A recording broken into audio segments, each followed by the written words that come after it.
अस्सलाम वालेकुम social people and welcome to the social society. आज फ़िलासफ़ी के एपिसोड 3 के साथ मैं आपकी खिदमत में हाज़िर हूँ और आज हम जिस शख्सियत को डिस्कस करेंगे वो हैं एरिस्टोटल। आइए अपना टॉपिक शुरू करते हैं। आपको एरिस्टोटल की हल्की सी बायोग्राफ़ी में बताता चलूँ कि एरिस्टोटल एथेनियन नहीं थे, जैसे कि हमने पीछे डिस्कस किया प्लेटो और सोक्रेटिस एथेनियन थे। एरिस्टोटल एथेनियन नहीं थे। ये थे नॉर्दर्न ग्रीस से ताल्लुक़ रखते थे और ये जल्द ही अपनी बचपन में ही ये आ गए थे एथेंस में और इन्होंने आके आला तालीम के लिए आके प्लेटो की एकेडमी ज्वाइन की। यहाँ पर तकरीबन 10 साल गुजारने के बाद इनका जो पॉइंट ऑफ व्यू था वो चेंज हो गया। प्लेटो पे ये थोड़ा बहुत क्रिटिसिज्म करने लग गए और इनके पॉइंट चेंज होने लग गए, जिसकी वजह से आगे चलकर इनको एकेडमी की जो प्रिंसिपलशिप थी, आप कह लें कि इनको एकेडमी का डायरेक्टर नहीं बनाया गया, जिसकी वजह से ये नाराज़ हो गए और इन्होंने एथेंस छोड़कर ये चले गए। उन्हीं वक्तों में किंग फ़िलिप जो थे उन्होंने अपने बेटे की आला तालीम के लिए, अलेक्जेंडर की आला तालीम के लिए एरिस्टोटल को चुना और उसको कहा कि आप मेरे बेटे को जो है आला तालीम के लिए अपनी नॉलेज के थ्रू इसको गाइड करें। उन्होंने 5 साल अलेक्जेंडर की गाइडेंस की अरस्तू ने, और 5 साल बाद उनके जो वालिद थे किंग फ़िलिप वो फ़ौत हो गए और उनके फ़ौत होते ही अलेक्जेंडर को किंग बना दिया और वो अपनी एक मुहिम पर निकल पड़ा, दुनिया फ़तह करने की मुहिम पर। उन्होंने और अलेक्जेंडर ने इसकी शुरुआत ग्रीस से ही करी और ग्रीस में जो था उन्होंने एथेंस को उन्होंने फ़तह किया तो उन्होंने एरिस्टोटल को कहा कि आप यहाँ पर आकर अपनी एकेडमी खोलें। उन्होंने फिर अपनी एकेडमी खोली प्लेटो के अपोज़ में और उस एकेडमी का नाम रखा लीसियम। काफ़ी अरसे तक वहाँ पढ़ाने के बाद एरिस्टोटल जो है अलेक्जेंडर की नागानी मौत हो गई और एरिस्टोटल को वहाँ से भी भागना पड़ा, क्योंकि उनके ख़िलाफ़ लोगों ने एहतजाज कर दिया था कि अलेक्जेंडर को पढ़ाने वाला यही शख्स है। एरिस्टोटल जब एथेंस छोड़कर भागे तो उन्होंने कहा कि जिस तरह एथेनियंस ने पहले सोक्रेटिस को मारा था, अब मैं नहीं उनके हाथों मरूंगा। तो उन्होंने सोक्रेटिस वाली गलती नहीं की, जहर का प्याला नहीं पिया और वो भाग गए, एथेंस से निकल गए। ये थी इनकी छोटी सी बायोग्राफी। अब अगर आप इस पे एरिस्टोटल पे फोकस करें तो आपको प्लेटो और सोक्रेटिस बहुत आसानी से समझ आ जाएंगे।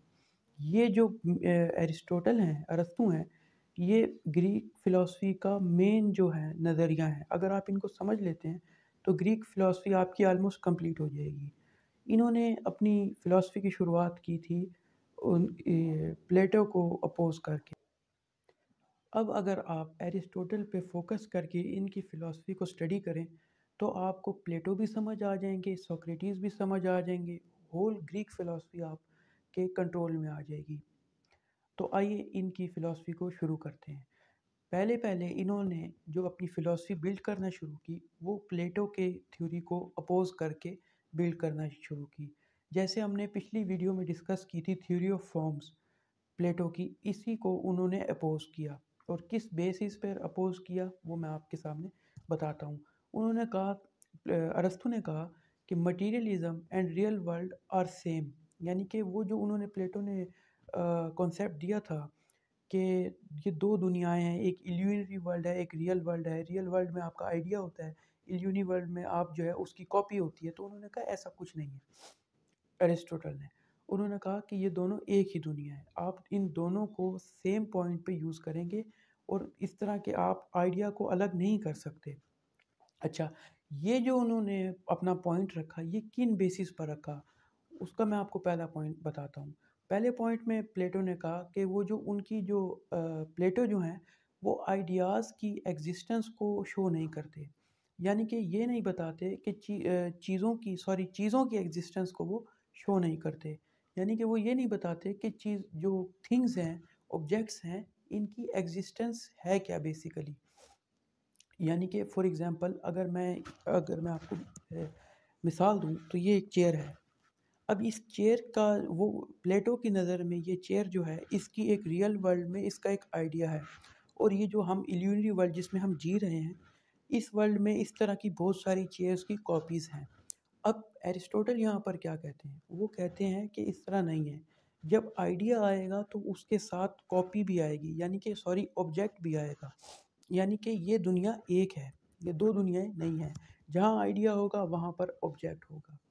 ये है इनका पहला पॉइंट, यानी कि चीज़ों की एग्जिस्टेंस को प्लेटो ने डिस्कस नहीं किया। दूसरा पॉइंट, दूसरे पॉइंट में एरिस्टोटल कहते हैं कि जो आइडियाज़ हैं बेसिकली उस वो क्या चीज़ है। आइडियाज़ जो है वो किसी भी ऑब्जेक्ट के पीछे नज़र नहीं आता प्लेटो का। अब यहाँ पर ये मसला आ रहा है कि जो आइडियाज़ जो प्लेटो डिस्कस करते हैं वो कहते हैं कि आइडियाज़ इस दुनिया में है ही नहीं, ये दुनिया कॉपी है। तो यहाँ पर अब एरिस्टोटल कहते हैं कि जब ये दुनिया कॉपी है तो इसको आप, यानी कि यहाँ के जो इस वर्ल्ड के ऑब्जेक्ट्स हैं, इसको आप कैसे डिस्कस करेंगे, कैसे डिस्क्राइब करेंगे। और इसके पीछे मसला ये है कि जो आइडियाज़ हैं उनको डिस्क्राइब करना मुश्किल हो रहा है। अब आ जाएं इससे अगले पॉइंट पे। अब यहाँ पर एरिस्टोटल कहते हैं कि चलो एक वक्त के लिए अगर मान लेते हैं कि आइडियाज़ के थ्रू ऑब्जेक्ट्स को डिफ़ाइन किया जा रहा है, ऑब्जेक्ट्स को एक्सप्लेन किया जा रहा है, यानी कि पिछले जो दो पॉइंट्स थे उनको अपोजिटली उन्होंने कहा कि चलें हम इसको मान लेते हैं कि ये हो गया, यानी कि ऑब्जेक्ट्स को आइडियाज़ के थ्रू माना जा रहा है, उसको एक्सप्लेन किया जा रहा है। पर जिस तरह की दुनिया का दावा प्लेटो करते हैं कि एब्सोल्यूट जो एब्सोल्यूट रियलिटी है वो कांस्टेंट होती है, तो अगर एब्सोल्यूट रियलिटी कांस्टेंट होती है तो ये जो कॉपीड वर्ल्ड है एब्सोल्यूट रियलिटी की, एब्सोल्यूट दुनिया की जो कॉपीड वर्ल्ड है, ये मोशनलेस क्यों नहीं है, यानी कि इसमें तो मोशन है। अब इस ये थोड़ा सा टिपिकल पॉइंट है, इसको आपको समझने की ज़रूरत होगी। इसको मैं आपको एक मिसाल के ज़रिए समझाता हूँ। यानी कि आप फ़र्ज़ कर लें कि ब्यूटी जो है वो प्लेटो अगर कहें कि प्लेटो की दुनिया में ब्यूटी जो है वो कांस्टेंट है। उस ब्यूटी के थ्रू इस कॉपीड वर्ल्ड में वो ब्यूटी एक औरत को बख्शी जाती है, अगर फ़र्ज़ करें तो एक खूबसूरत औरत को अगर बख्शी जाती है तो उसको पैदा भी खूबसूरत होना चाहिए था और उसको मरना भी खूबसूरत चाहिए था, पर ऐसा नहीं होता। इसके ऑपोज़िट होता है कि वो एक बच्चा पैदा होता है, वो अपनी जवानी में जाता है तो खूबसूरत होता है, और जब अपने बुढ़ापे की तरफ जाता है तो आहिस्ता-आहिस्ता ढलना शुरू हो जाता है, बदसूरत होना शुरू हो जाता है। यानी कि ये दोनों वर्ड्स जो प्लेटो ने डिस्कस किए हैं, एरिस्टोटल कह रहे हैं कि ये आपस में एक्सप्लेनेशन नहीं बना पा रही, आपस में ये डेफ़िनेशन नहीं कर पा रही। और इसी डेफ़िनेशन के थ्रू अगला पॉइंट वो देते हैं कि अगर एक आइडिया दूसरी दुनिया में है और एक ऑब्जेक्ट इस दुनिया में है, तो आप उन दोनों का रिलेशन कैसे बनाएँगे? यानी कि आप उसको एक्सप्लेन कैसे करेंगे? आप उसकी डेफ़िनेशन कैसे देंगे? क्या आप वो जो ऑब्जेक्ट है उसके आइडिया की डेफ़िनेशन अप्लाई करेंगे या ऑब्जेक्ट की डेफ़िनेशन अप्लाइड करेंगे जो जिसको आप देख पा रहे हैं? ये था उनका अगला पॉइंट। इससे अगला पॉइंट जो एरिस्टोटल कहते हैं वो यहाँ पे अब आपको समझने की ज़रूरत है। ये इंटरेस्टिंग पॉइंट और one of the most important point है थ्योरी ऑफ फॉर्म्स का। यहाँ पर वो कहते हैं कि प्लेटो किस तरह चलते हैं। प्लेटो कहते हैं कि जो ऑब्जेक्ट्स हैं, थिंग्स हैं, वो आइडियाज़ के थ्रू क्रिएट होती हैं। यानी कि पहले आइडिया आता है, उसके बाद जो है थिंग्स, ऑब्जेक्ट्स आते हैं। यहाँ पर एरिस्टोटल इस फ़िलॉसफ़ी को बिल्कुल रद्द कर रहे हैं और इसके बिल्कुल ऑपोज़िट कह रहे हैं। क्या कहते हैं? कहते हैं कि थिंग्स जो हैं वो आइडियाज़ को क्रिएट कर रही हैं, यानी कि उल्टा कर दिया, थिंग्स आइडियाज़ को क्रिएट कर रही हैं। यानी कि ये जो चेयर है ये ऑब्जेक्ट है, अब इस ऑब्जेक्ट से एक आइडिया पैदा होगा। यानी कि चेयर बेसिकली है क्या? उस ये ऑब्जेक्ट खुद अपने आप को एक्सप्लेन करेगा। अब यहाँ पर ये जो इनका फ़ोकस था इस पॉइंट पे, इस पॉइंट को आपने याद रखना है, क्योंकि यही पॉइंट आगे जब एग्ज़िस्टेंस ऑफ गॉड में हम एरिस्टोटल को डिफ़ाइन करेंगे, उसके एग्ज़िस्टेंस ऑफ गॉड को ही वहाँ पे बड़ा यूज़ किया जाएगा। क्योंकि वो कहते हैं, इसी पॉइंट के थ्रू वो चलते कहते हैं एरिस्टोटल कि ये जो हम लोगों ने देवता बना रखे हैं, यानी छोटे-छोटे गॉड्स बना रखे हैं, ये भी हमने इसी वजह से बना रखे हैं कि पहले हम एक ऑब्जेक्ट को देखते हैं, यानी कि फ़र्ज़ करें हम समंदर को देखते हैं तो समंदर का देवता बना दिया, आग को देखते हैं तो आग का देवता बना दिया। यानी कि हम इन ऑब्जेक्ट से ही आइडिया ले रहे हैं, जो कि बेसिकली इस तरह नहीं होना चाहिए। और आगे वो इसी पॉइंट को हम जब डिस्कस करेंगे एग्जिस्टेंस ऑफ गॉड में, तो आपको और क्लैरिटी हो जाएगी। अच्छा, अगले पॉइंट में एरिस्टोटल कहते हैं कि चीज़ों की जो डेफिनेशन है, ऑब्जेक्ट्स की जो डेफिनेशन है, उनकी जो एक्सप्लेनेशन है, वो आपको आउटर वर्ल्ड में नहीं मिलेगी। यानी कि प्लेटो की तरह वो किसी दूसरी दुनिया में आप उसको नहीं ढूंढोगे जाके, वो इसी दुनिया में वो ऑब्जेक्ट आपको खुद एक्सप्लेन करेगा कि मैं हूँ क्या। वो आपको खुद अपना आइडिया देगा कि मैं क्या हूँ। फिर हम उस एग्जांपल को लेते हैं कि अगर चेयर है, तो वो आपको खुद बताएगी कि मेरा फंक्शन क्या है, मुझे कैसे इस्तेमाल किया जाएगा, मेरे पर बैठा जाएगा, लेटा जाएगा, किस तरह आप मुझको आपने इस्तेमाल करना है। ये था इनके, ये जो थ्योरी ऑफ फॉर्म्स थी, ये थी इनकी एरिस्टोटल की मेन आर्ग्यूमेंट्स जो ये करते थे। और इसी आर्ग्यूमेंट्स को अगर आप देखें तो इन्हीं पे इनकी अगली जो पूरी फिलॉसफी है वो बेस्ड करती है। वो कैसे? ये जो आपने एक चीज़ गौर से देखी होगी, उसको नोट किया होगा कि एरिस्टोटल चीज़ों की एक्सप्लेनेशन पर बहुत फोकस कर रहे हैं, एग्जिस्टेंस पर और एक्सप्लेनेशन पर बहुत ज़्यादा उनका फोकस है। इसी फोकस को लेकर वो एक आगे एक और फिलॉसफी हमें देते हैं, और इस फिलॉसफी का नाम रखते हैं फर्स्ट फिलॉसफी। यानी उनका ये मानना है कि ऑब्जेक्ट्स को एक्सप्लेन किया जाए पहले, और इस एक्सप्लेनेशन को शुरू से किया जाए, और ये वो मैं पहला बंदा हूँ वो समझते हैं जो ये काम कर रहा है। और बेशक ऐसा ही था कि वो चीज़ों को, एग्जिस्टेंस को डिफ़ाइन करने के लिए आगे बढ़ते हैं। इस फिलॉसफी को जब उन्हें लॉन्च किया तो आगे चल के यही फिलॉसफी मेटाफिज़िकल फिलॉसफी कहलाई। उर्दू में अगर कहें तो माँ बादुल तिबियात फिलॉसफी ये आगे चलकर कहलाई। अब मेटाफिज़िकल फिलॉसफी एक्चुअली है क्या? जैसे कि मैंने बताया कि इसमें हम चीज़ों की नेचर को डिस्कस करते हैं और उनकी एग्जिस्टेंस को डिस्कस करते हैं कि बेसिकली ये हैं क्या।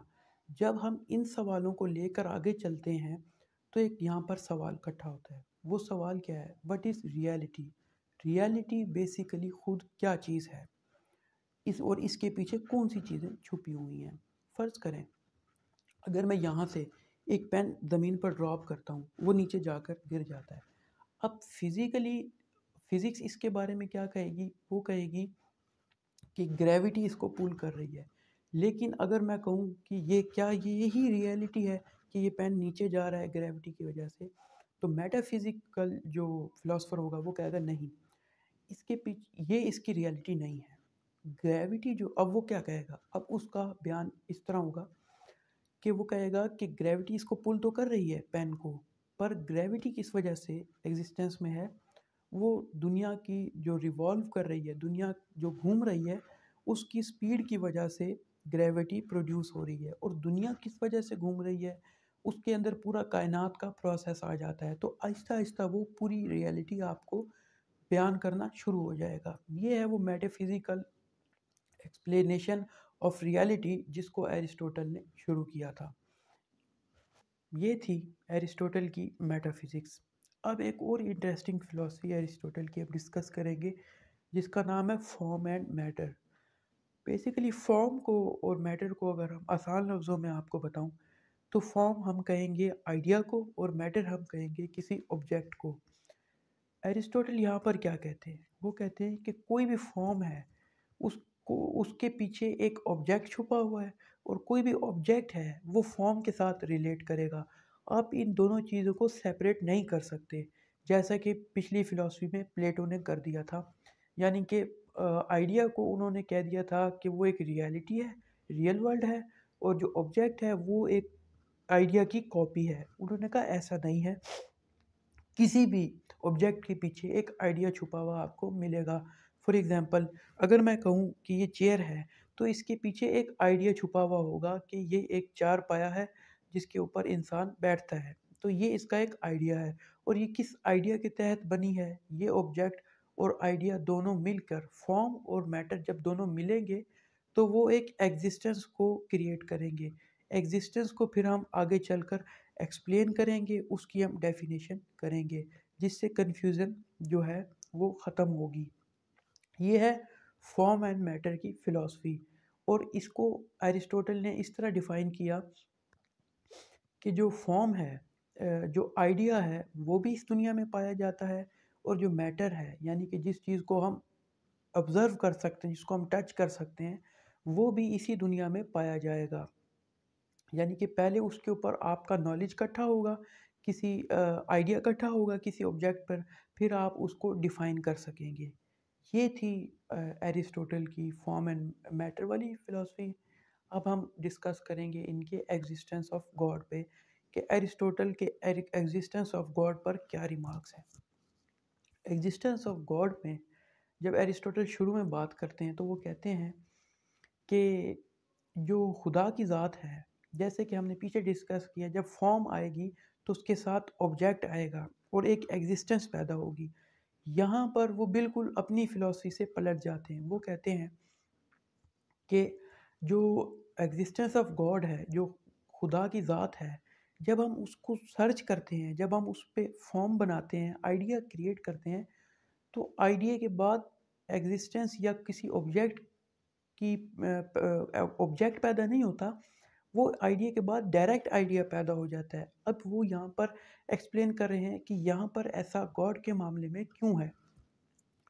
गॉड के मामले में वो कह रहे हैं ऐसा इसलिए है क्योंकि इंसान जब भी ऑब्ज़र्व करता है चीज़ों को, जब भी डिफ़ाइन करता है, तो वो अपने दिमाग में एक इल्यूजनरी, एक इमेजिनरी डेफिनेशन क्रिएट करता है। फॉर एग्ज़ाम्पल मैं दोबारा इस चेयर की एग्ज़ाम्पल दूँगा कि जब मैं चेयर का लफ्ज़ बोलूँगा तो आपको, आपके दिमाग में ऑटोमेटिकली आ जाएगा कि एक ऐसी चीज़ चार पायों वाली जिसके ऊपर इंसान बैठता है, रेस्ट करता है। पर खुदा के मामले में ऐसा नहीं है क्योंकि उसको हम एग्ज़ैम्प्लीफाई नहीं कर सकते।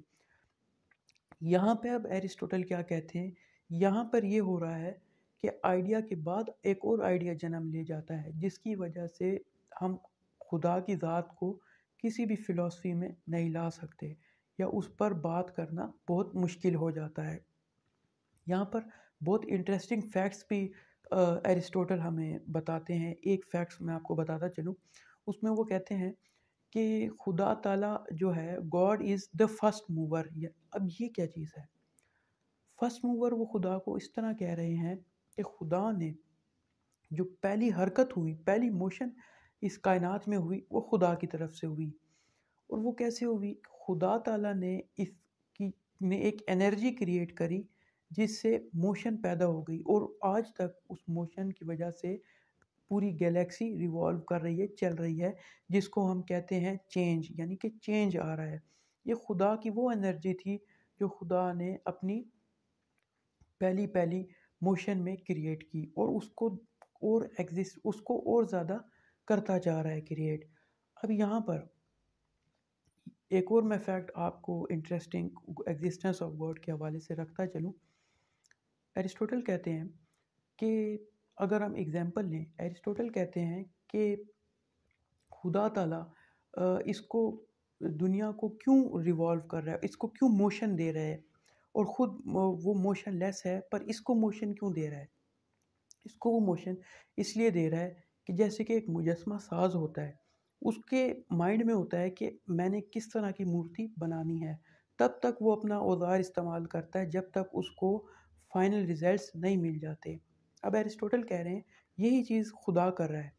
वो अपना जो औज़ार है, टाइम का औज़ार है, वो इस गैलेक्सी पर चला रहा है, और तब तक चलाता रहेगा जब तक ये अपनी एक प्योरेस्ट और ब्यूटीफुल तरीन फॉर्म में नहीं आ जाती। अब एक लास्ट फैक्ट मैं आपके साथ यहाँ पर डिस्कस करता चलूँ एग्जिस्टेंस ऑफ गॉड के बारे में। वो ये है कि एरिस्टोटल कहते हैं कि खुदा हमारी रीच से बाहर है। वो इसलिए कि हम मुसलसल मोशन में हैं, और खुदा टाइमलेस है, वो टाइम से आज़ाद है, और वो हर वक्त किसी न किसी थिंकिंग में मसरूफ़ है, किसी न किसी थॉट में मसरूफ़ है। जब हम उसके बारे में सोचते हैं तो हम एक आइडिया क्रिएट करते हैं, और जब तक उस पर पहुंचने की कोशिश करते हैं, वो खुदा ताला की ज़ात अपना आइडिया शिफ्ट कर चुकी होती है, थॉट को आगे हमसे चली जाती है। इसी की बिना पे हम आज तक गॉड को क्लियरली और टोटली डिस्कस नहीं कर पाए, एक्सप्लेन नहीं कर पाए। ये थे वो पॉइंट्स जिस पे एग्जिस्टेंस ऑफ गॉड एरिस्टोटल के थ्रू उन्होंने डिस्कस की। ये थे एरिस्टोटल के वे फिलोसफिकल पॉइंट्स जिस पे एरिस्टोटल आज भी जाने माने जाते हैं। बेशक एरिस्टोटल का इतना वर्क है कि उसको एक वीडियो में क्लियर नहीं किया जा सकता, पर मैंने कोशिश की कि उनके ज़्यादा से ज़्यादा पॉइंट्स आपके सामने रख सकूं। अगर आपको आज की वीडियो पसंद आई है तो चैनल को सब्सक्राइब करें, वीडियो को लाइक करें ताकि हमारा हौसला बंधा रहे और हम ऐसे ही वीडियोस आपके लिए अच्छी अच्छी इंफॉर्मेटिव, फिलोसफिकल और एजुकेशनल वीडियोस आपके लिए लाते रहें। अपना ख्याल रखिएगा। अल्लाह हाफिज़।